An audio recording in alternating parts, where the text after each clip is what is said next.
After an action-packed Sunday slate of games, I want to take the time to make a video talking through 10 of my biggest lessons learned and takeaways from those matchups. This, of course, is going to be information that we gathered through those Sunday games and obviously now have at our disposal to use in our assessments moving forward this season. I'm also going to talk through some situations that played out in either very positive or negative ways and break down how I see that projecting here as we move forward into week 2 and beyond. So if you're new around here, make sure to drop down, smash that like button, and click the subscribe button. Also, turn the bell on so you're never late for a new piece of content. This is one of 2 long YouTube videos we're posting today, and we're going to get some short content out for you all as well. Our other video is going to be our early waiver wire candidates for week 2 action. We've got 10 names in that video. A lot of guys stepped up to the plate this week and impressed in the Sunday games. So that was a lot of talking for today's intro. Let's get started, you guys, and dive into my first lesson learned here in week 1. All right, again, you guys, these are my 10 takeaways and lessons learned from week 1 fantasy football action here. First up, the first topic I want to discuss is that Matthew Stafford and Allen Robinson need more time together to develop a rapport and chemistry that can contribute legitimate lineup value for us. This means that for the next, I don't want to put a numeric value on it, but basically for the short term here, I'm going to pause on starting Allen Robinson in any of my fantasy lineups here. I do really like the opportunity moving forward here into week 2 against the Atlanta Falcons. They got exposed down the stretch of the game against the New Orleans Saints. Jarvis Landry had a 114-yard game. Michael Thomas had 2 touchdown grabs on limited snaps, 57 yards, and was very impressive in that game. Chris Olave was a bit quiet, but essentially the moral of the story is here that I expect the Rams to get much better moving into week 2, but the main thing for me is that it was clear that Matt Stafford did not have the trust in Allen Robinson to go to him with the football in big spots of that Thursday night game against the Buffalo Bills. Of course, I should have noted this in the beginning of the video, but the first few takeaways will be from that Buffalo game. Obviously, just that was such a huge performance with 2 very high caliber teams, but it was evident with checkdowns to Tyler Higbee, Ben Skoranek out targeting Allen Robinson in that game. They just don't have a rapport right now. I think a lot of that goes back to the fact that Allen Robinson is new here. It's year number 1 with him in Los Angeles' offense, and Matt Stafford missed a large portion of OTAs and didn't throw during them because of that elbow aggravation and inflammation. So for me, this is a simple factor of it's going to take some time to develop this connection. It was basically Cooper Kupp or bust this week, and like I said, some of those other faces that have been on the roster for multiple seasons now, or even guys again like Ben Skoranek, who are far less talented and refined than Allen Robinson are, we're still out targeting him and getting more opportunities. So I'm not hitting the panic button. I'm not super worried about the situation, but it is something to note. And again, for me, I might pause on starting Allen Robinson for this week. Who knows? He could turn up and have a nice game in a favorable matchup, but there is some risk associated with that, of course, now that we've seen 1 week of this on play. Number 2 here, my second takeaway and lesson learned from this week is that Cam Akers looks to be in the doghouse here. I hate to use that phrase. I hate to say that about a player who I think is very, very talented here. I was very cautious on starting him for this week. However, it was far worse than I ever could have imagined. 0 fantasy points is not something that I was expecting to be in play. However, that was the case. He was severely outsnapped and outused by Darrell Henderson, his backfield mate, a guy who has a really complete skill set, can catch the football in space, be a solid red zone weapon. But Akers was really underutilized in this game. He didn't see his first touch until the second quarter of that Thursday night football action. And after the game, Sean McVay talked about he wants to see more urgency from Cam Akers. Now, there's a couple of reasons, tying that into our next assessment here of why he might not be getting as many snaps and opportunities in that offense as a guy like Darrell Henderson. Of course, first and foremost, I talked about this in our offseason and summer analysis here, but it's a simple fact that you've got a player recovering from an Achilles injury that, based off of traditional recovery timelines, may not be 100% of his true self heading into these early games this season. I don't expect him to be back to full strength entirely until about mid to late October, just based off of some projections I've seen from football doctors.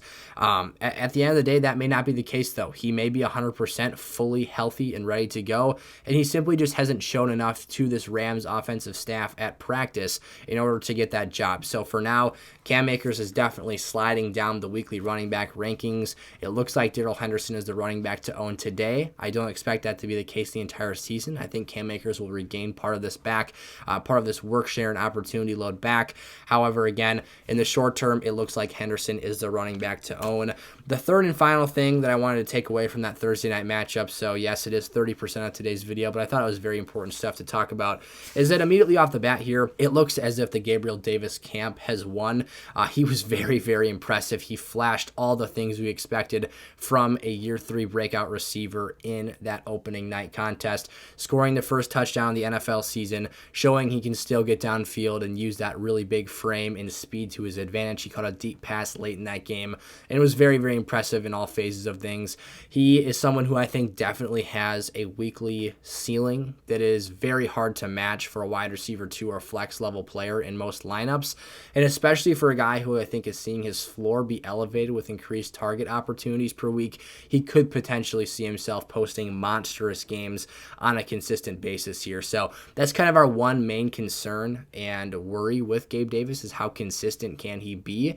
We only have one game of sample size of him as a true top 2 receiver in this offense, but for the moment it would appear that he has arrived and is in full force for a breakout 2022 season. The next big takeaway I have here for the Sunday slate of games is that James Robinson is still very much a relevant fantasy football asset. The fact that he came back from a December Achilles tear, unlike Cam Akers, and put up the numbers that he did, having an injury sustained far later than Akers, and being a guy who came back and looked far better than Cam Akers, scored 2 touchdowns, had 11 rushes for 66 yards as compared to just 4 rushes for Travis Etienne. So seeing, 11 of the 15 total rushing attempts for running backs in that backfield in a game where Jacksonville trailed for the majority of the contest. So maybe if that team takes some steps forward here and has some more positive game scripts, things could look even better for him. So it is somewhat of a 1-2 punch, or a slight committee if you want to consider it that. Travis Etienne was out there a ton. He was heavily involved in the receiving game, had some really nice plays, actually was missed wide open on a wheel route for a touchdown by Trevor Lawrence, but it looks like both of these guys are going to be very factored and very involved, very relevant for this Jacksonville offense.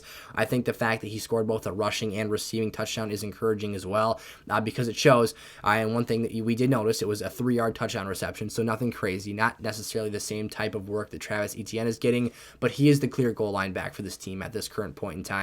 And that is a role that, of course, is very, very valuable to any offense, and especially when you're maintaining that level of work in that role.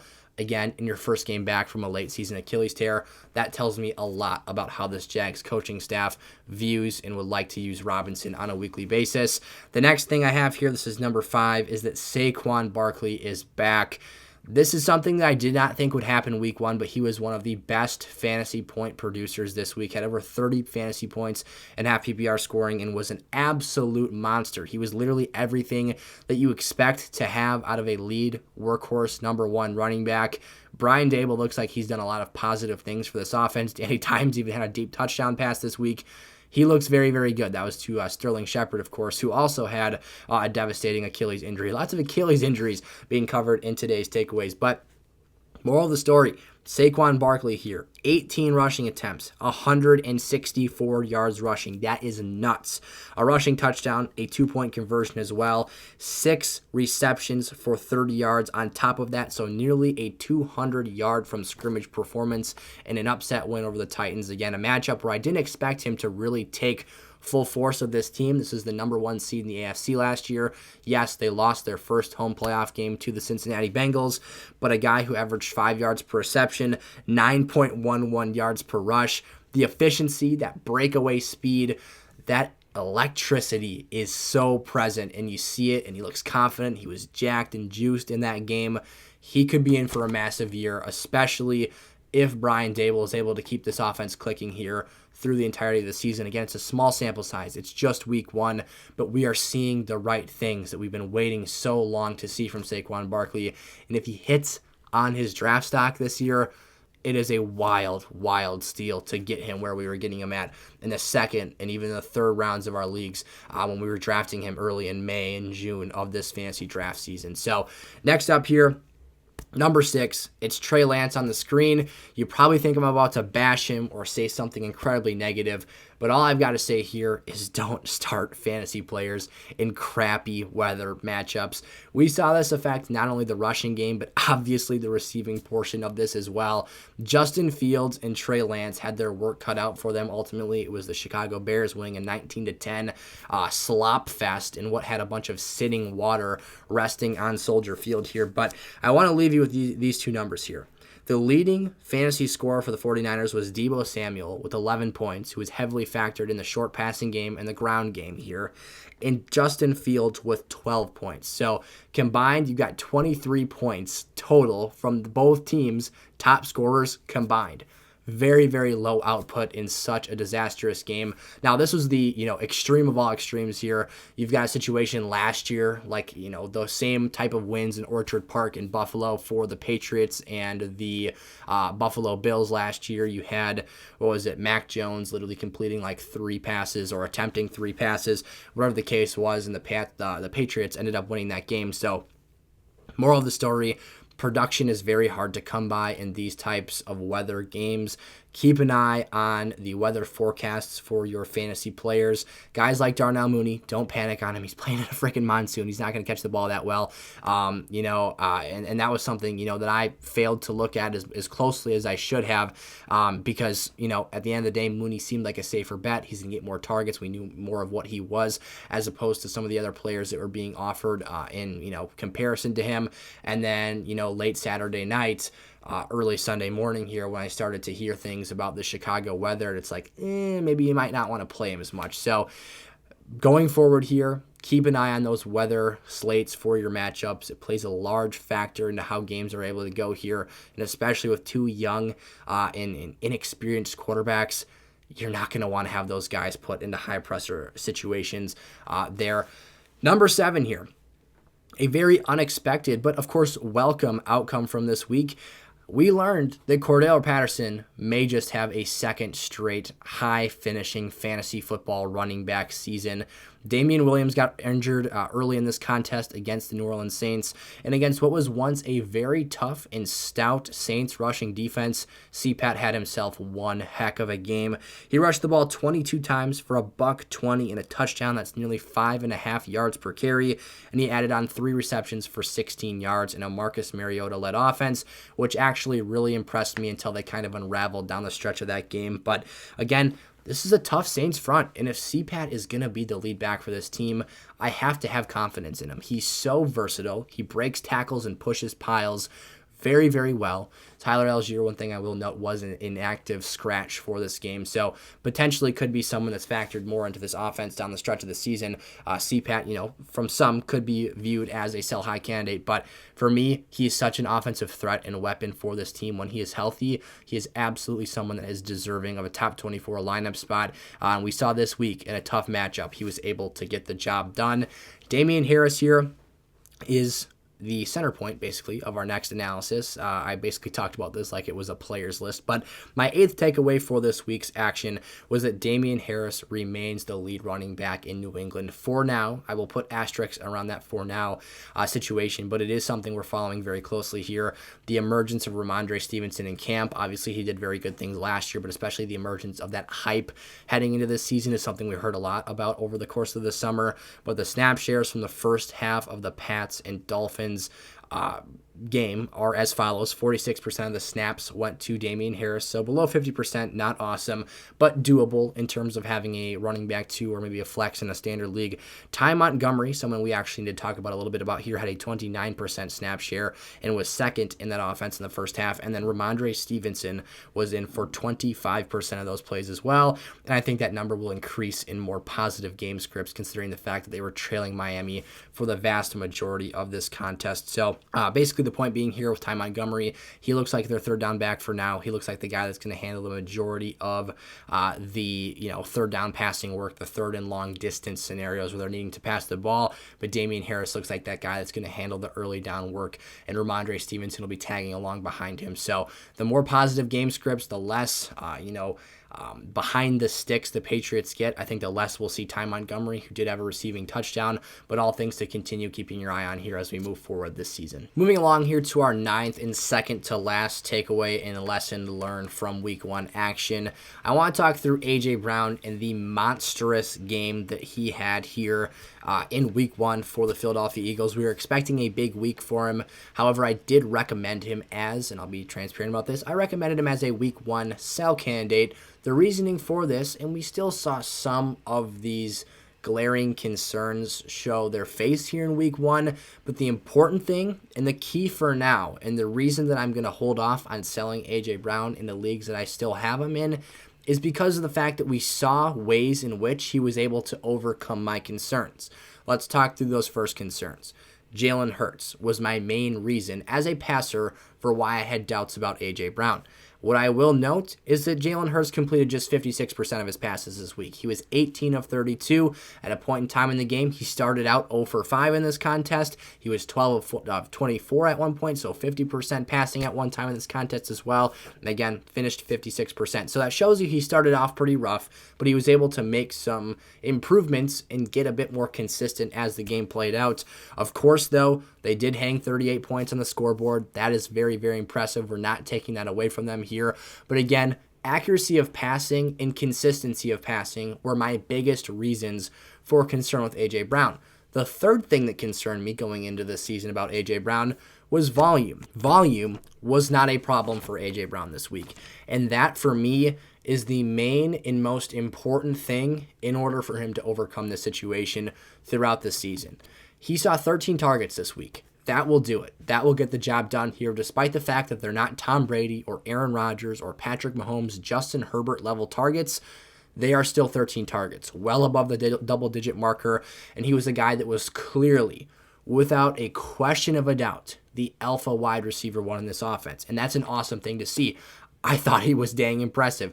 We know what A.J. Brown represented as a physical body, a run-after-catch machine, but what I feared was the fact that they might make him produce off of 6 targets, 7 targets, potentially seeing a ceiling in a given week of 8, maybe on his best day, 10 targets. But the fact that he opened up week 1 with 13 is incredibly encouraging. Now, what I will say is he's probably going to have some come-down-to-earth games here. However, if that's his ceiling, maybe his floor is better than it was in Tennessee. Maybe his floor is 7 or 8 targets per game, which still nets you a better percentage in point production even in those down weeks. Another thing that I saw that was very, very encouraging, and I said this in the A.J. Brown trade analysis last week, if the Eagles use A.J. Brown at the line of scrimmage, he will instantly become a more attractive fantasy asset. Guess what they did? 3 or 4 screen passes. They were just jailbreak screens with very good blocking, might I add, getting guys out in space, hooking and curving upfield very quickly. I love to see that. We talked about kind of that wide back comparison, how he's a big physical body in space and can be a guy that's used a little bit more underneath should the Eagles schematically incorporate that into their offense, and they did it at a very nice level. And again, for me, that's very attractive going forward. That's something that I think allows him to overcome some of the shakier passes.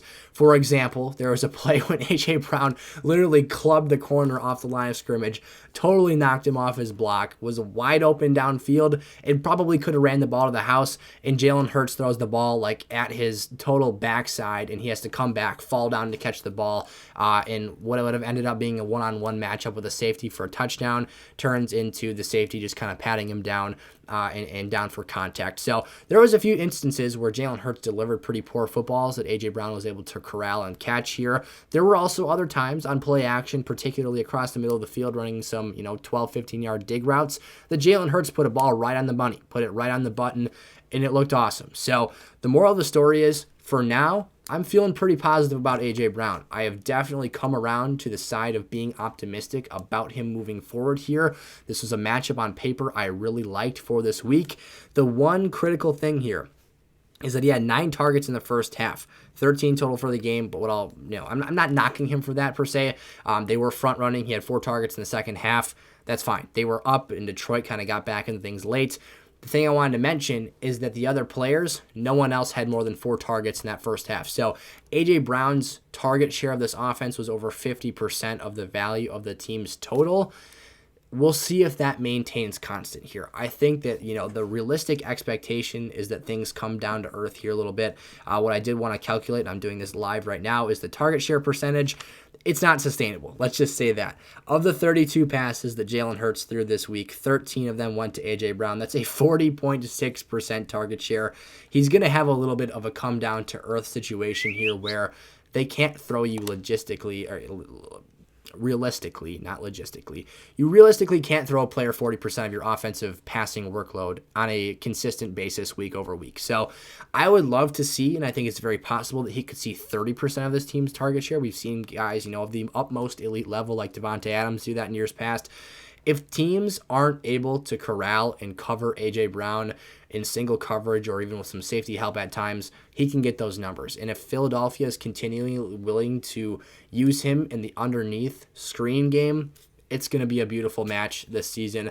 And even if Jalen Hurts doesn't consistently hit deep balls, it'll be a fine situation. So for me, I've come around on A.J. Brown here. He's looking more and more like a top 12 wide receiver 1. And clearly, after this week's game, having 120-some yards in the first half, him and Justin Jefferson went completely nuts in the first half of their games.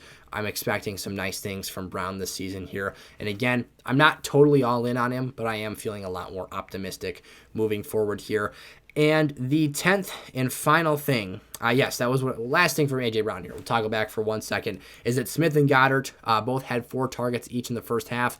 They didn't go higher than that in the second half. So basically both of them capped out at the 4 target marker. So the final thing I wanted to talk through here, the last situation, the last keynote I wanted to talk about is Christian Kirk, and that his breakout seems to be upon us here. He had a massive week 1 performance taking on the Washington Commanders with the Jacksonville Jaguars. He is obviously, there's all the jokes and all the memes about him being the most overpaid player of the offseason, a guy who did not deserve that, $124 million contract, but he lived up to it. I penciled Christian Kirk in this season for 140 targets in the Jags offense, positioning him to be a strong wide receiver 2 candidate this year, and he had 6 receptions this week on 12 targets. If you pace that out over 17 games, it's not replicatable to do that every single week. It's unrealistic to do that, but if you were to pace that number out for 17 games, that would be 204 targets, which is completely nuts. Again, not saying he'll do that, but that's awesome volume to see in game number 1 from Trevor Lawrence. And he had 117 yards in that game. So on 6 receptions, he was able to have 117 yards. Quick maths again on my phone here live while we're making the video. That averages out to nearly 20 yards a reception. So elite levels of efficiency there, 19.5 yards per reception to be exact. That's stuff you love to see. That's very, very encouraging here. And as we move forward, you toss a touchdown in there into that situation. You boost that point production total up even further. It's great stuff that you love to see here. So I am very excited about Christian Kirk. He's looking more and more like an elite level wide receiver 2 for this season. If he can continuously and consistently produce these levels of numbers and see this level of opportunity in Jacksonville's offense. So those are the 10 things that we learned here in week 1, the 10 things that I really wanted to take away and pass along to you guys. I open the comment section, of course, as always, for your questions. What did you take away from week 1? What are things that you paid close attention to and important things that you don't want others to miss?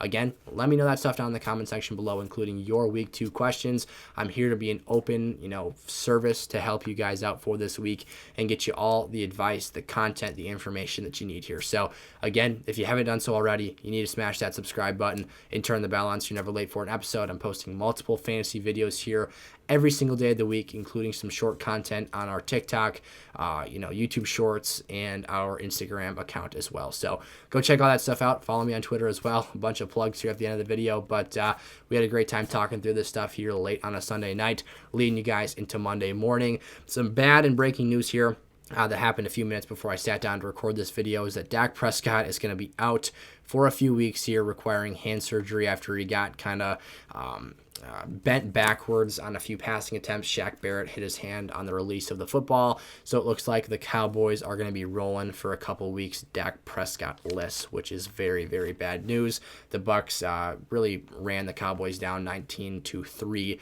on the opening Sunday Night Football episode of the season. So all that stuff and more to come later on this week. Again, I appreciate the heck out of you guys for being here. Smash that like button before you head on out, and I'll see you in the next video. Peace out.